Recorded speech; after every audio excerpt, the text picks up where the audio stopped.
आणि संचालक सांगू शकत नाही.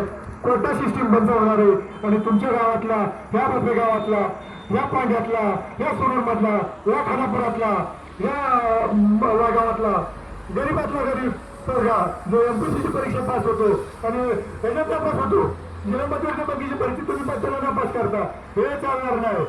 इथून पुढच्या काळामध्ये त्या घरातल्या सगळ्या गावातला मराठाचा असू दे, पण तळागावातला शेवटचा असू दे, माळ्याचा असू दे, कोळ्याचा असू दे, साड्याचा असू दे, बौद्धाचा असू दे, सगळ्यांची पोरं जिल्ह्यामध्ये लागणार आणि याचं एकमेव आणि एकमेव श्रेय या प्रवीण संघटनेचं असणार आहे, या प्रवीण बाबरचं असणार आहे. हे तुम्हाला मी सांगतो. तर मी तुम्हाला एकच सांगतो, आपण जो लढा उभारलाय, खरं तर आपण आजची मिटिंग करून सोमवारी आपण कारखान्यावर जाणार होतो.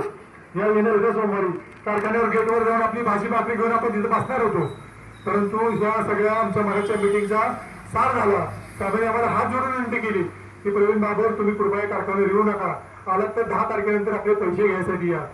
तुम्ही आल्यामुळे, तुम्ही आज दुसरे आंदोलन उभं केल्यामुळे आमचे नेते शिवेंद्र महाराज साहेबांचं नावाला कमीपणा आलेलं आहे. अख्ख्या महाराष्ट्रात चर्चा चालली की शिवेंद्र बाबाच्या कारखान्यावर काय चाललेलं आहे, हे कोण प्रवीण बाबर आहे, हे कोण भूमिपुत्र संघटना आहे की शिवेंद्र बाबांच्या दारात आली जाते आणि त्यांच्या नावाने एवढ्या जोरात बोलते. ही प्रवीण बाबरची आणि भूमिपुत्र संघटनेची ताकद ही तुमच्यामुळे तयार झाली आहे. ही ताकद एवढीच राहणार नाही. आज इथं तुम्ही जी दिसताय 50-100, ही सुरुवात लक्षात ठेवा. मी किसनवीर आबांना समोर ठेवून काम करणारा कार्यकर्ता आहे. मी तुम्हाला आज जबाबदारीने सांगतोय.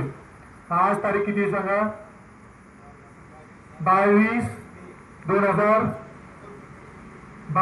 मे 2026. किसनवीर आबांच्या साक्षीने मी तुम्हाला सांगतोय, पुढच्या काळामध्ये प्रवीण बाबर आणि भूमिपुत्र संघटना ही वाई तालुक्यातली एक मुख्य संघटना, मुख्य नाव होणार आहे. हे तुम्ही तुमच्या डोक्यामध्ये रजिस्टर करा. मी ह्या दोन्ही भावांना पण सांगतोय आणि तालुक्यातल्या सगळ्या जनतेला मी सांगतोय, प्रवीण बाबरला, भूमिपुत्र संघटनेला कमी लेखू नका. प्रवीण बाबर फक्त किसनवीर कारखान्याचा किंवा प्रतापगड कारखान्याचा विषय घेऊन थांबणारा माणूस नाही. इथून पुढच्या काळामध्ये 2026, 2027, 2028, 2029 पुढच्या 3-4 वर्षामध्ये तुम्हाला आठवड्याला 15 प्रवीण बाबरचं नाव कुठं ना कुठं तरी आलेलं दिसेल, कुठल्या तरी विषयामध्ये. आणि ही पुढे जात जाऊ आणि त्याचे ह्या अशा सगळे फाउंडर मेंबर आजचे हे तुम्ही मंडळी असणारे. प्रवीण बाबर हा थांबणार नाही. प्रवीण बाबरला 3 वेळा अटक केली तरी थांबणार नाही. दुसऱ्या दिवशी प्रवीण बाबरनं तुमचं काम हातात घेतलं, बरोबर आहे का योगेश?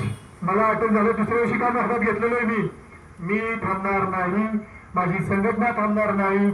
आज माझ्याकडे 50-100 आहेत, त्याची उद्या 1000 होणार आहेत, 1000ची 10,000 होणार आहेत.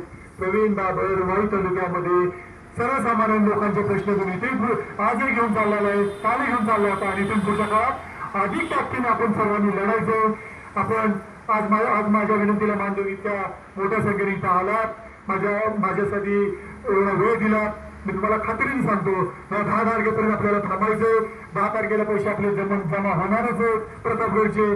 ह्या मकरंद पाटलांनी सांगितल्याप्रमाणे त्यांनी ती पण तारीख, त्यांची 10 तारीख येते. 21 दिवस पूर्ण होत आहेत ना, 10 जूनलाच होत आहेत, तोपर्यंत आपण थांबायचंय. 10 तारखेपर्यंत लोकांचे पैसे नाही आले, 11 तारखेला आपण अधिक मदत असलेले 1000 लोक जाऊन प्रतापगडच्या दारात बसायचे, 1000-2000 लोक घेऊन किसनवीच्या दारामध्ये बसायचे आणि आपले प्रश्न सुटल्याशिवाय इथं पुढच्या काळात थांबायचं नाही. मी तुम्हाला शेवटची एवढंच सांगतो, 2 मिनिटं थांबा. तुम्हाला शेवटचं एकच सांगतोय, राजकीय तुमची भूमिका कुठली असू द्या, तुम्ही आबांना मानणारे असू द्या, काकांना मानणारे असू द्या, तुम्ही दादांना मानणारे असू द्या, तुम्ही शिवसेना मानणारे असू द्या, तुम्ही आरतीला मानणारे असू द्या, तुमची भूमिका असेल ती तुम्ही ठेवा. फक्त शेतकऱ्यांच्या, सर्वसामान्यांच्या प्रश्नासाठी तुम्ही एकत्र या. इथून बाहेर गेला की तुमची भूमिका तुम्ही जरूर ठेवा. तुम्हाला कोणाला मतदान करायचे, कोणाला तुम्हाला लग्नात त्यांना बोलवायचे, कोणाला त्यांना शाद घालायची, कोणाला त्यांना सावळायला बोलवायचं, तुम्ही जरूर बोला. फक्त शेतकऱ्यांच्या प्रश्नाच्या विश्वासासाठी, सर्वसामान्यांच्या प्रश्नासाठी तुम्ही एकत्र या. कारण ज्यावेळेला आपलं अडतो, आपल्या नडतो, त्यावेळेला पुढारी येत नाही. आपल्या गावाला आपली जप्ती येते, आपल्या एखादी अडचण येते दवाखान्याची, त्यावेळेला पुढारी येत नाही. आपले प्रश्न आपल्याला सोडावे लागतील. त्यामुळे जास्तीत जास्त तुम्ही एकत्र या, आमच्यासारखं चांगलं काम करणाऱ्या संघटनेच्या पाठीशी उभं राहा एवढंच आवाहन करतो. आपण असं एवढ्या मोठ्या संख्येने इथं आलात, माझ्या आणि सगळ्यांच्या पाठीशी राहिलात याबद्दल मी भूमिपुत्र संघटनेच्या वतीनं या सर्वांच्या वतीनं आपले मनपूर्वक आभार मानतो आणि इथून पुढच्या काळामध्ये अशीच मला साथ द्यावी अशा प्रकारची विनंती करतो आणि आज लांबलेलं माझं भाषण पूर्ण करतो. जय हिंद, जय महाराष्ट्र.